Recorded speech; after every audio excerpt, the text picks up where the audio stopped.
우리는 이야기를 참 좋아합니다. 우리가 옛날에 어렸을 때부터 이야기들을 많이 들으면서 자랐죠. 그래서 옛날에 우리가 보통 듣던 이야기는 옛날에 누가 살았는데 이렇게 시작을 합니다. 그리고 제일 마지막에는 너무 행복하게 잘 살았대, 이렇게 끝이 나는 형태였죠. 사실은 우리나라 전래동화뿐만 아니라 세계적인 디즈니사의 공주 이야기도 다 비슷비슷해요. 제일 마지막에는 이렇게 행복하게 잘 살았대, 이렇게 끝이 나죠. 그러니까 무슨 얘기입니까? 우리는 어떤 결론을 갈망하는 그런 성향이 있어요. 그러니까 우리가 친구들과 또한 아는 지인들과 편하게 얘기할 때도 뭔가 이렇게 이야기를 들으면서 흥미진진한데 뭔가 이야기가 좀 이렇게 미진하거나 잘 진행이 되지 않으면 우리는 늘 이렇게 얘기하죠. 그래서 결말이 뭔데? 그래서 어떻게 됐어? 우리는 꼭 이렇게 묻곤 합니다. 무슨 얘기예요? 이야기의 결말을 우리는 알고 싶어 하는 거예요. 이 땅에 존재하는 어떤 이야기, 재밌는 이야기에서부터 장엄한 이야기가, 많은 이야기가 있는데 사실은 이 땅의 어떤 이야기보다 가장 위대하고 장엄한 이야기가 어디에 있냐면 바로 성경에 있어요. 이 성경 속에 여러 가지 이야기들이 많이 있지만 사실 그것들은 결정적으로 한 분에 대한 이야기예요. 예수 그리스도에 대한 이야기이죠. 성경은요, 이 세상이 분명한 시작이 있는 것처럼 분명한 끝이 있다 얘기합니다. 불교, 그리고 힌두교는요, 윤회설을 믿어요. 그래서 계속하여 돌고 돕니다. 자기가 전생에서 어떠한 삶을 살았느냐에 따라 나중에 태어날 것이 동물인지 사람인지, 또 그 사람이 얼마나 높은지, 부하고 가난한지가 결정이 된다라고 얘기를 해요. 그러나 우리 기독교는 직선적인 역사관이에요. 우리는 전생을 믿지 않아요. 전생은 없죠. 그래서 우리는 직선적인 역사관입니다. 시작이 있고 끝이 있어요. 시작은 뭡니까? 하나님의 말씀에 의한 천지 창조로 이 땅의 모든 만물이 시작했죠. 그러면 이 땅의 모든 만물들이 어떻게 끝이 납니까? 예수님께서 다시 오심으로 끝이 나는 거예요. 오늘 우리가 살펴볼 이 사도신경은 바로 이 부분을 다루고 있습니다. 거기로부터 살아있는 자와 죽은 자를 심판하러 오시리라. 오늘은 이 부분이에요. 그렇다면 이 부분의 시제는 현재일까요? 미래일까요? 이 어려운 게 아닌데, 아직 일어나지 않았잖아요. 미래 시제죠. 아직 예수님 오시지 않았잖아요. 그런 면에서 이 사도신경의 오늘 부분은 지금까지 우리가 살펴본 것과는 달라요. 지금까지 우리가 살펴본 것은 뭐였습니까? 과거 시제였어요. 왜 과거였습니까? 하나님께서 그리스도를 통하여 이루신 놀라운 구원의 일들을 우리가 고백을 했잖아요. 그죠? 그래서 우리가 지난주까지 창조주 하나님으로부터 시작해서 하나님께서 예수 그리스도를 동정녀 마리아에게 잉태되게 하신 사건, 그리고 고난받으신 사건, 그리고 고난의 절정인 십자가에 매달려 죽으신 사건, 3일 만에 부활하신 사건, 그리고 승천하여서 지금도 하나님의 보좌 오른편에 앉아 계시다라는 것까지 우리가 지난주에 들었잖아요.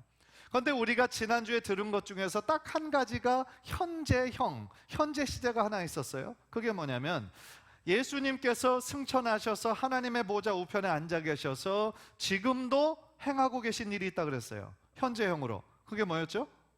우리를 위하여 뭐 하신다고 그랬어요? 중보기도 하신다고 그랬어요. 아시면 대답을 해주세요. 예. 중보기도 하고 계신 것은 과거 사건이 아니에요. 우리를 위하여 한 번, 두 번 기도해 주신 걸로 끝나는 것이 아니라 우리를 위하여 지금도 중보하고 계세요. 그리고 이어지는 그 사도신경의 내용이 바로 오늘 함께 살펴볼 구절이라는 거죠. 그렇다면 이 고백의 의미는 무엇이고 오늘날 우리들의 이 신앙생활 가운데 어떻게 그 말씀을 적용할 수 있을까? 오늘 말씀을 잘 듣는 가운데 하나님이 주시는 귀한 은혜와 또한 깨달음이 있기를 주님의 이름으로 간절히 축복합니다. 무엇보다도 첫 번째로 명백한 것은 우리 예수님 다시 오신다라는 것은 아주 명백한 사실이죠. 우리 예수님 다시 오십니다. 그래서 첫 번째로 읽었던 사도행전 1장 11절을 보면요, 이르되 갈릴리 사람들아 어찌하여 서서 하늘을 쳐다보느냐? 너희 가운데서 하늘로 올려지신 이 예수는 하늘로 가심을 본 그대로 오시리라 하였느니라. 우리가 지난주에 이 구절 살펴봤어요. 지난주에까지는 하늘로 가신 것까지만 보았는데 오늘 본문에서는 뭐라고 얘기합니까? 하늘로 가심을 건 그대로, 영광스럽게 하늘로 승천하신 그대로 다시 영광스러운 모습으로 오신다 라는 것이죠. 그렇다면 이 천사들의 이 말에 숨겨진 의미가 무엇일까요? 이 말은 지금 천사들이 제자들에게 하고 있는 이야기죠. 제자들이 지금 뭘 하고 있어요? 예수님 이미 승천하셔서 보이지도 않는데 계속해서 하늘만 멍하니 바라보고 있는 거죠. 그러니까 천사가 뭐라고 얘기하냐면 하늘만 쳐다보지 말고 지금 너희에게 주어진 사명의 길로 나아가라는 거죠. 그게 무엇이었습니까? 예수님이 약속하신 성령을 기다리며 기도하는 것이었어요. 그리고 성령의 능력을 받은 후 복음의 증인이 되고 부활의 증인이 돼서 예수님 주신 사명을 감당하는 거죠. 언제까지요? 언제까지? 예수님 다시 오실 때까지 그 사명 감당하는 거예요. 그러니까 왜냐하면 예수님께서 승천하셨다고 해서 끝난 게 아니에요. 승천하셨으니까 끝났다, 너무 멋진 이야기야, 짝짝짝, 아니라는 거예요. 예수님이 승천하셨다고 해서 모든 것이 끝난 것이 아니라 이제 곧 새로운 시대가 열려요. 성령의 시대가 열리는 거예요. 성령의 시대가 열릴 것이기 때문이죠. 사실 당시의 제자들의 마음속에는요, 예수님께서 자신이 살아있는 동안에 오실 거다라고 그렇게 기대했을 거예요. 사도 바울도 마찬가지입니다. 바울의 서신을 읽어보면요, 예수님께서 자신이 살아있는 동안 오시기를 기대하는 마음이 있었어요. 왜냐하면 예수님께서 자신이 다시 오신다라고만 말씀하시고 언제 다시 온다라는 얘기는 안 하셨기 때문이죠. 그래서 내가 속히 오리라 말씀하신 그것이 정말 자신의 때에 이루어질 줄 알고 하루하루 믿음으로 최선을 다해 살았다라는 거죠. 저는 이 말씀이 오늘 우리에게 주는 큰 의미가 있다고 생각해요. 예수님께서 오늘을 살아가는 우리들에게 원하시는 삶의 모습은요, 막연히 하늘만 바라보는 게 아니에요. 그냥 막연히 하나님만 기다리는 게 아니에요. 예수님께서 다시 오심을 갈망하면서 현재 나에게 주어진 주님의 뜻, 사명을 이루어드리는 거예요. 그게 우리들에게 원하시는 거예요. 다시 말하면 재림을 기다리는 성도들의 삶은요, 단순히 기다리는 게 아니에요. 그냥 막연히 기다리는 게 아니에요. 성령의 능력을 받아 예수의 증인으로, 부활의 증인으로 오늘을 살아가는 삶이 되어야 된다라는 겁니다. 따라서요, 예수님께서 다시 오신다라는 소식은요, 우리에게 두려운 소식이 아니에요. 반대로 소망의 메시지입니다. 왜냐하면 지금의 현실은 비록 어렵고 팍팍하고 녹록지 않다 할지라도 우리가 변함없이 하나님 앞에 믿음을 지킬 때, 언젠가 예수님 다시 오실 때 우리는 주님 앞에서 착하고 충성스러운 종아, 칭찬 들을 것이고 상급을 얻게 될 것이기 때문이다 라는 겁니다. 또한 예수님께서 언제 오실지 우리가 모르기 때문에 우리는 신앙생활에 게으르지 않고 깨어서 신앙생활을 해야 한다는 강력한 동기가 됩니다. 마태복음 24장 42절 우리 한번 다 함께 읽겠습니다. 시작. 그러므로 깨어있으라. 어느 날에 너희 주가 임할는지 너희가 알지 못함이니라. 우리가 깨어있어야 하는 이유가 뭡니까?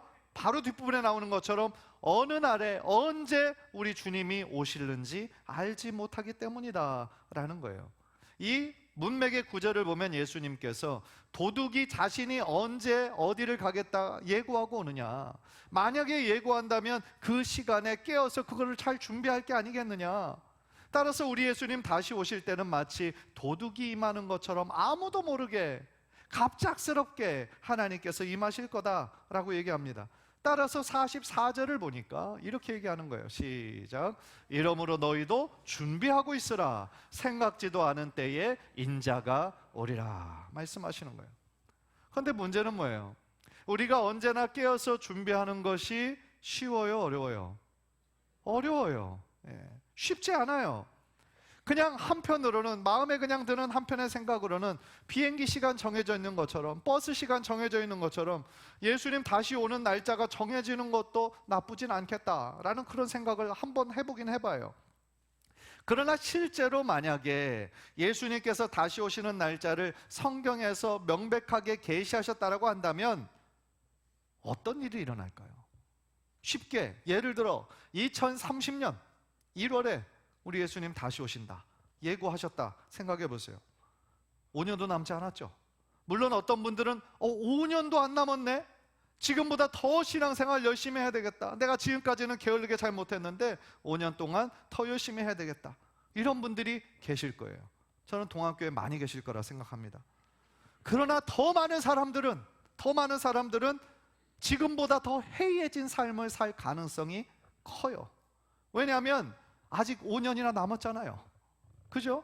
그러니까 6개월 한 전 정도 2029년 가을에 바짝 회개하고 그때 잘 믿어야지, 그만해도 나아요. 며칠 전까지 막 관계없이, 주님과 관계없이 놀다가 마지막에 멸종적으로 회개하고 주님 다시 오시는 날에 나도 동참해야지, 그런 생각을 하는 그 잔머리가 우리들에겐 너무 많이 발전돼 있다는 거죠. 이 잔머리가 우리는 많이 돌아가는 거예요. 더 안 좋은 현상은 뭐냐? 많은 사람들이 그날이 다가오면 다가올수록 불안할 거예요. 두려울 거예요. 왜요? 예수님 다시 오신 날은 말 그대로 이 인류의 마지막 날이에요. 그죠? 마지막 날 어떤 일이 일어날지 우리가 알 수 없잖아요. 그러니까 막 영화에서 나오는 그런 막 이미지, 한순간에 어떻게 되는지, 고통스럽게 죽는지 뭐 그런 것들을 생각하니까 많은 사람들이 그 날이 기대가 되기보다는 하루하루가 다가올수록 불안하고 혹시 이런 생각이 들면서 우리들의 마음에 불안하고 두려울 수가 있다라는 거예요. 예를 들어서 1992년에 있었던 시한부 종말론 다미 선교회, 여러분들 기억하십니까? 젊은 좀 세대들, 청년들은 잘 모르시겠지만 1992년 10월 28일 그날에 예수님께서 다시 오신다라고 하는 시한부 종말론이 굉장히 유행했던 적이 있었습니다. 그것이 사회적으로 이슈가 되었어요. 그러니까 한두 명이 아니었어요. 거기에 빠진 사람이. 제가 그때 아버지가 섬기는 홍성에 있었는데 거기서도 있었어요. 이 다미선교회, 그거를 빠진 사람들이. 당시에 다미선교회에 빠진 사람들이 굉장히 많았는데 그 사람들의 어떻게 했습니까? 잘 다니던 회사를 그만뒀습니다. 회사 그만두고요, 자신의 모든 소유 다 팔았습니다. 왜 다 팔았을까요? 소용이 없어요. 예수님 다시 오시는 날이 얼마 안 남았잖아요. 다 팔았습니다. 그리고 자신이 감당해야 될 사회적인 책임, 가정적인 책임 하나도 감당하지 않았어요. 어차피 세상이 끝날 건데 뭐 무슨 소용이야, 그런 마음이었던 거죠. 실제로 어떤 방송사였는지 모르지만 방송사가 카메라를 거기에 들이대고 생중계를 했던 것은 저는 지금도 기억하고 있습니다. 그런데 어떻게 됐습니까? 우리 다 알잖아요. 그 시간이 됐는데 아무런 일도 일어나지 않았어요. 그 자리에 있던 사람들은 더 열심히, 혹시 차가 막혀서 늦게 오시나 싶어가지고 더 열심히 광신적으로 기도했지만 어떤 일도 일어나지 않았어요. 그래서 어떻게 됐습니까? 한 사람 한 사람 자신의 얼굴을 가리고 급하게 빠져나갔죠. 잘못된 믿음의 결말이었어요. 잘못된 신념의 결말이었습니다. 따라서 예수님께서 오실 날을 우리들에게 가르쳐주지 않으신 것은요, 결국 우리들을 위해서예요. 우리들이 정말 어떻게 보면 영적으로 더 유익할 수 있도록 하나님의 지혜로 하나님께서 그 날을 우리가 준비하되 그 날이 언제가 될지는 기록하지 않으신 것이죠. 왜냐하면 언제 오실지 모르기 때문에 우리는 어떻게 살아야 되는 거예요?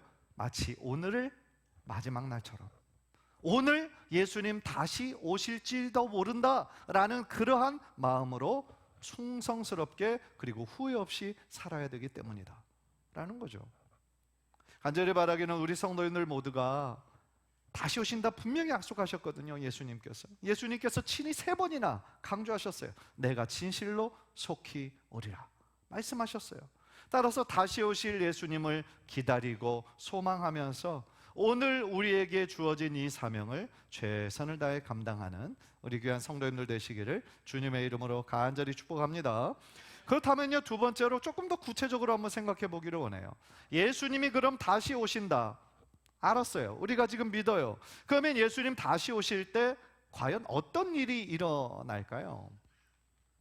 사도행전 17장 31절을 보니까 조금 자세하게 얘기해 줍니다. 이는 정하신 사람으로 하여금 천하를 공의로 심판할 날을 작정하시고 이에 그를 죽은 자 가운데서 다시 살리신 것으로 모든 사람에게 믿을 만한 증거를 주셨음이니라 하니라. 앞에 정하신 사람으로 하여금, 이 정하신 사람은 누굴까? 쭉 읽어보면 죽은 자 가운데서 다시 살리신 걸 나오는 거 보니까 예수님이구나. 그죠? 그러니까 하나님께서 예수 그리스도를 정하셔서 어떤 분으로 지금 작정을 하셨냐면 공의로 심판할 것을 지금 말씀하고 계시는 거죠. 그러니까 이 세상을 예수님께서 다시 오셔서 하나님의 공의로 심판하신다라는 거예요. 그때가 바로 언제냐면 예수님 다시 오실 때 그러한 일이 일어난다라는 거예요. 지금 이 세상에서는 예수님을 잘 믿는 사람, 의인이라 할지라도 고난을 받는 경우가 있어요, 없어요? 있어요. 많이 일어나고 있어요. 예수님을 전혀 모르는 사람, 심지어 하나님을 그렇죠? 안 좋은 말로 이렇게 공격하고 그런 사람도 세상적으로 볼 때는 잘 사는 사람들이 있어요, 없어요? 있어요. 이 땅 가운데서는 의인이 고난을 받고 악인이 형통한 경우가 많이 있어요. 그러나 마지막 날 예수님 다시 오실 때 주님 앞에서 그 모든 것이 낱낱이 드러나게 되는 거예요. 하나님의 공의의 심판을 주님께서 하실 것이기 때문에 라는 거죠. 그런데 보통 우리는 심판이라는 말을 들으면 좀 두려움을 느껴요. 그런데 이 주님이 오셔서 하시는 심판은 두 가지 의미가 다 있다라고 생각을 하시면 돼요. 먼저 죄인들을 공의로 심판하시는 그 심판 맞습니다. 그러나 반대로 이 땅 가운데 믿음을 지키며 주님을 위한 삶을 산 사람들에게는 그 날이 심판의 날이라기보다는 영광의 날이고 상급을 받는 날이에요. 그러니까 그날은 우리에게 기쁨의 날이다 라는 거예요. 이 모습을 잘 보여주고 있는 구절이 마태복음 25장 31절 이후에 나오는데요. 우리 한 절 한 절 한번 교독하겠습니다. 인자가 자기 영광으로 모든 천사와 함께 올 때에 자기 영광의 보좌에 앉으리니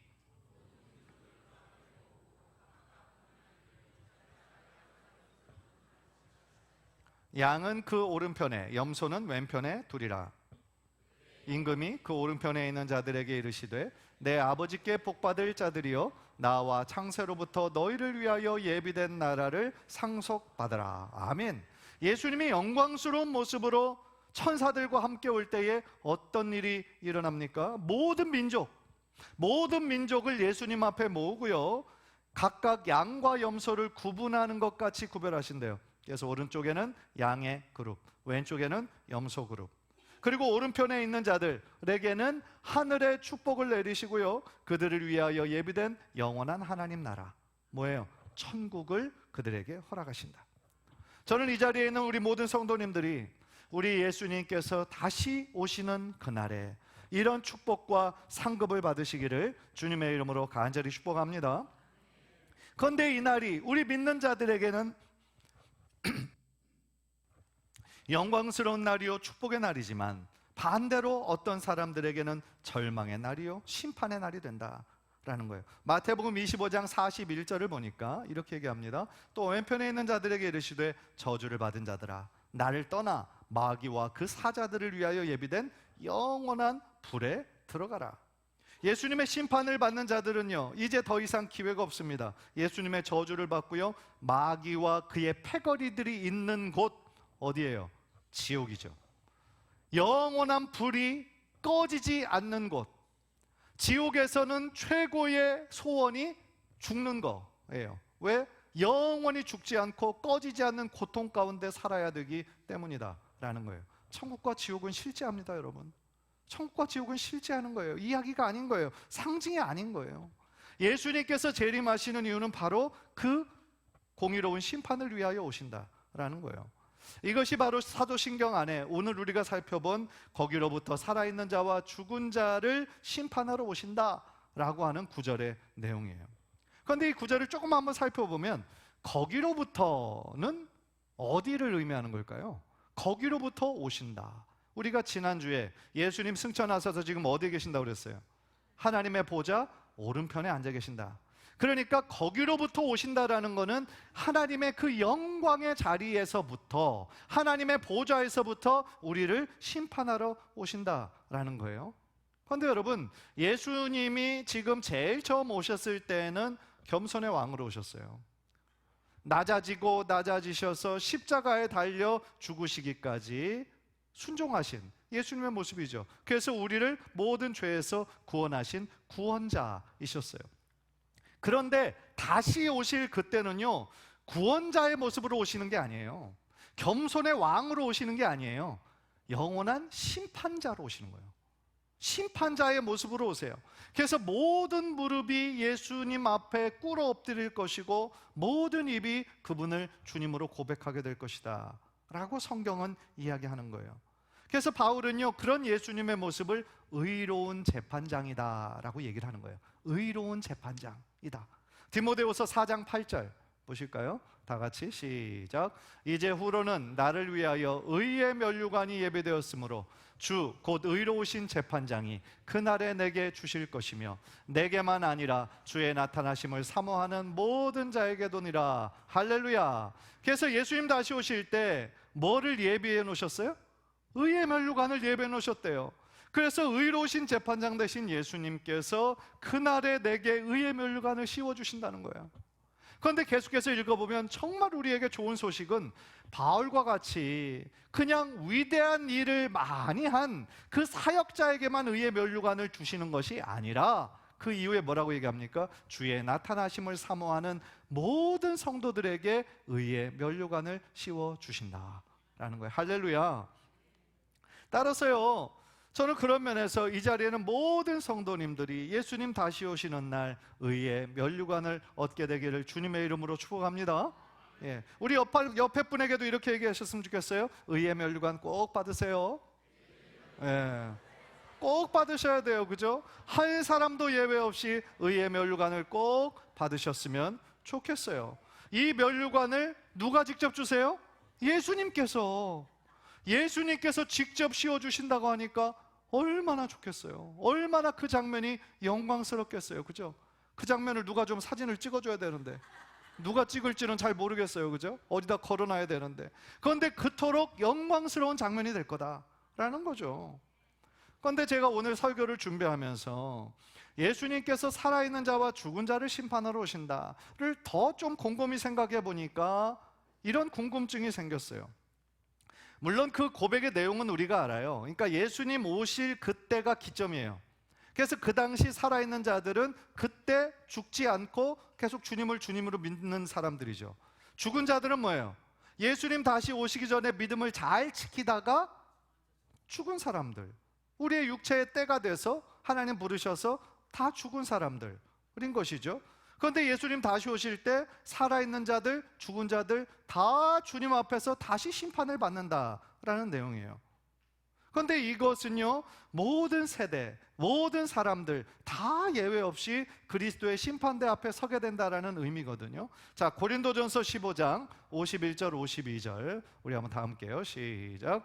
보라, 내가 너희에게 비밀을 말하노니 우리가 다 잠잘 것이 아니요 마지막 나팔에 순식간에 호련히 다 변화되리니 나팔 소리가 나매 죽은 자들이 썩지 아니할 것으로 다시 살아나고 우리도 변화되리라. 아멘. 한 구절 더 볼게요. 데살로니가후서 전서 4장 16절 17절이에요. 우리 다 같이 시작. 주께서 호령과 천사장의 소리와 하나님의 나팔 소리로 친히 하늘로부터 강림하시리니 그리스도 안에서 죽은 자들이 먼저 일어나고 그 후에 우리 살아남은 자들도 그들과 함께 구름 속으로 끌어올려 공중에서 주를 영접하게 하시리니 그리하여 우리가 항상 주와 함께 있으리라. 아멘. 그러니까 바울은요, 예수님께서 다시 오실 때 어떤 모습으로? 심판자의 모습으로 영광스럽게 오실 때에 어떤 일들이 일어납니까? 죽은 자들이, 믿음을 지키고 죽은 자들이 먼저 일어나고 그 후에 그때까지 살아남은 자들도 구름 속으로 끌어올려져서, 즉 휴거돼서 공중에서 주를 영접할 것이다. 그리고 항상 주와 함께 있을 것이다 라고 그 장면을 조금 설명해 줍니다. 그런데 그 다음에 어디로 갑니까? 우리가 승천해서 하나님 앞에 다 일어나게 돼서 그 다음엔 어떻게 됩니까? 우리 모두 그리스도의 심판대 앞에 이르게 되는 거예요. 고린도후서 5장 10절, 우리 다 함께 시작. 이는 우리가 다 반드시 그리스도의 심판대 앞에 나타나게 되어 각각 선악간에 그 몸으로 행한 것을 따라 받으려 함이라. 그래서 이 구절을 보면은요, 그때까지 죽은 자들 모두가 다 일어나서 다 깨어서 그리스도 앞에 이르게 되고, 살아있는 자들도 다 그리스도의 심판대 앞에 나타나게 된다라고 얘기를 해요. 그러니까 그리스도의 심판을 받게 된다는 얘기죠. 그런데 이 장면을 조금 한번 생각해 보면, 그러면 예수님 오시기 전에 돌아가신 분들이 지금도 너무 많잖아요, 그죠? 2000년 동안 믿음 지키며 살아신 분들 너무 많고, 그러면 그때까지 그분들은 이 하나님의 심판을 받지 않고 지금 그러면 천국과 지옥이 결정되지 않은 어떤 중간 상태에 있다라는 건가? 그런 질문을 우리가 할 수 있어요. 천주교는 이 중간 상태를 얘기하면서 그것을 연옥이라고 불러요. 연옥. 천국과 지옥이 결정되지 않은 중간 상태. 그러나 우리 개신교는 이 연옥을 믿지 않아요. 믿지 않습니다. 그런 곳은 없어요. 성경에 그런 데가 나와 있지를 않아요. 성경은요, 우리가 육체의 죽음, 우리 육체의 때를 다 마치고 돌아가시면 그 즉시 곧바로 하나님 앞에 이르게 돼서 하나님의 심판을 받게 돼요. 그것이 히브리서 9장 27절인데요. 히브리서 9장 27절 시작. 한번 죽는 것은 사람에게 정해진 것이요 그 후에는 심판이 있으리니. 아멘. 그러니까요, 이게 무슨 얘기냐면 우리가 개인별로 받는 개별적인 심판이에요.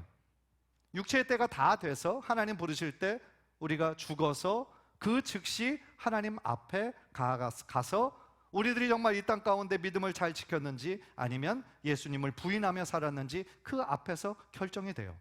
그래서 어떤 한 부류는 영원한 생명으로 천국으로, 어떤 사람은 영원한 죽음으로 지옥으로 결판이 나오는 거예요. 그래서요, 예수님께서 재림하실 때까지 그 심판이 보류되는 것이 아니라 우리가 죽으면 바로 즉각적으로 하나님 앞에 서게 되는 거예요. 그래서 예수님께서 십자가 위에서 두 명의 강도가 있었는데, 한 명의 강도는 끝까지 예수를 조롱하고 부인하고 너나 한번 구원해봐라 라고 조롱했지만, 또 한편에 있는 죄수는 어떻게 했습니까? 왜 그렇게 하느냐? 우리들은 죄가 있어서 죽지만 이분은 아무런 죄가 없이 이 사람들의 죄를 위해 돌아가시는 것 아니냐 라고 주님을 고백하죠. 그랬더니 예수님께서 그 사람에게 뭐라고 얘기했습니까? 오늘 네가 나와 함께 낙원에 있으리라 말씀해 주시잖아요. 따라서 즉각적으로 그가 믿음의 고백을 했기 때문에 죽음 이후에 바로 하나님과 함께 거하는 낙원으로, 천국으로, 하나님의 임재로 나아가게 된다라는 얘기죠. 그렇다면 이 사도신경에 나와 있는 것처럼 거기로부터 살아있는 자와 죽은 자를 심판하러 오신다. 그리고 바울 서신에 나왔던 것처럼 죽은 자들이 먼저 일어나고 살아있는 자들도 다 그리스도의 심판대 앞에 서게 된다. 그 심판은 어떤 심판일까? 그 심판은요, 아까 말씀드렸던 것처럼 모든 사람이 다 개인의 믿음의 유무에 따라 하나님 앞에 죽음 이후에 즉각적으로 받는 개별적인 심판이 아니라, 그 심판은 최종적이면서 공식적이면서 우주적인 심판의 모습이다라는 거예요. 무슨 얘기냐면 아까도 바울 서신에서 나왔던 것처럼 모든 인류가 다 모이는 거예요. 마지막 날 예수님께서 다시 오셔서 심판하시는 그 공의의 심판대 앞에 모든 인류가 다 모여 있는 겁니다. 그리고 거기서 예수님께서 선언하시는 거예요. 개별적으로 선언하시는 것이 아니라 모든 인류가 다 모인 그 자리에서 공식적으로 최종적으로 심판을 하시는 거예요. 바로 그 모습을 지금 상징하고 있다라는 거죠. 사랑하는 성도 여러분, 예수님의 재림은 심판의 날이면서 동시에 믿음을 끝까지 잘 지킨 자들에게는 영광의 날이요 상급의 날이다 라고 말씀드렸어요. 따라서 그날은 두려운 날이 아니에요. 오히려 기대되는 날이죠. 어떠한 모습으로 하나님께서 나를 세워주시고 칭찬해 주시고 축복해 주실지 기대하는 날이다 라는 거죠. 간절히 바라기는 우리의 생명이 다하는 그날까지 믿음을 지키면서 우리가 있는 우리 삶의 현장 속에서 최선을 다해 충성하고 주님 다시 오실 그날을 소망하는 가운데 주님 앞에 나아가는 저와 여러분 모두 되시기를 주님의 이름으로 간절히 축복합니다. 기도하겠습니다. 우리